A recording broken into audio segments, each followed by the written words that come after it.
I'm the owner of Keyman Financial Services. We're an insurance risk specialist business. I work with my two wonderful children, Mia and Ben, and my three wonderful VAs, Diana, Jade and Sarah. Started the business 15 years ago. Wow. And I've been in the industry 25 years. Like I said, we specialise in insurance, and we're very passionate about the insurance market.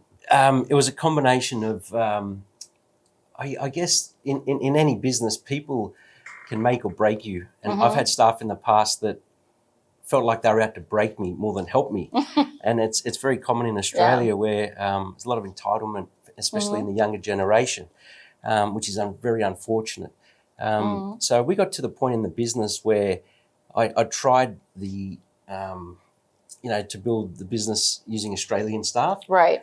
And to be honest, it just became way too difficult in terms of just managing people. We're a small business, so you need people to show up and work.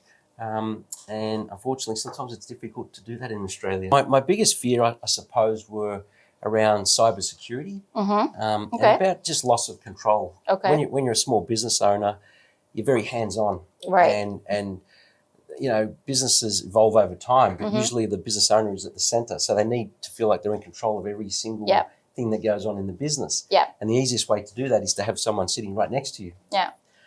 So it's a leap of faith. Okay. But I realized that, there comes a time in a business where I'm going to need to step back, and a lot of the admin tasks that we were doing, or I was doing, it was ridiculous. It was it didn't make sense. My job was to go out and see clients, and to be quite honest, the management of the staff, it was difficult. Right. So why not outsource it? It made total sense. Yeah. But it was a bit scary at the start. Yeah. Just not having control of the person sitting right next to you. Yeah. A leap of faith. Well, it's interesting because as we speak, we're sitting here in Cebu in the VAP head office, which is our first trip here. Yeah. And the reason we came along, myself and my two kids, were to be with our staff. Right. So we've grown to trust our staff over the last 5 years, okay? And to the point where we're realising that the jobs that we're giving them, they can handle them so easy. Yeah. They've got so much more for themselves. They've got so much more capability. Okay. And as a result, we've realised that we should now be able to hand the reins over to some of the harder, more difficult tasks. Okay.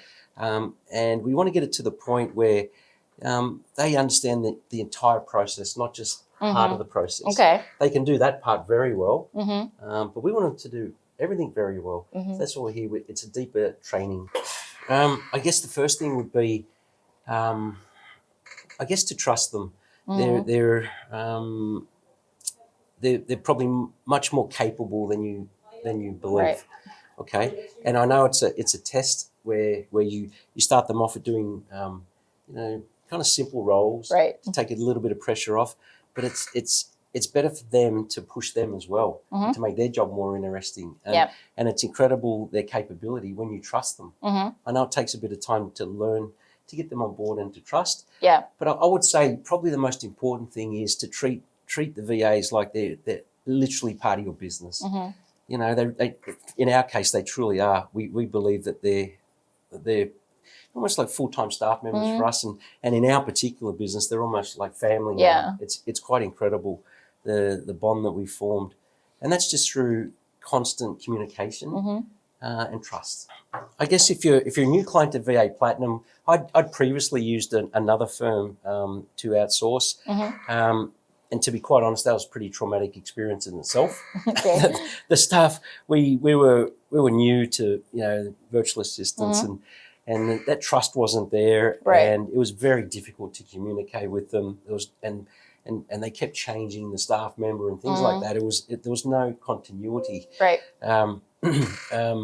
So I guess the idea is it'd be the same if you employed somebody in Australia. You take them along and just trust that they'll be there for a long period of time. Yeah. When you've got that trust that they're going to stay with you, that's when you can open the doors to further training and give them more interesting work and really make them part of your team. Yep. It comes down to just trusting.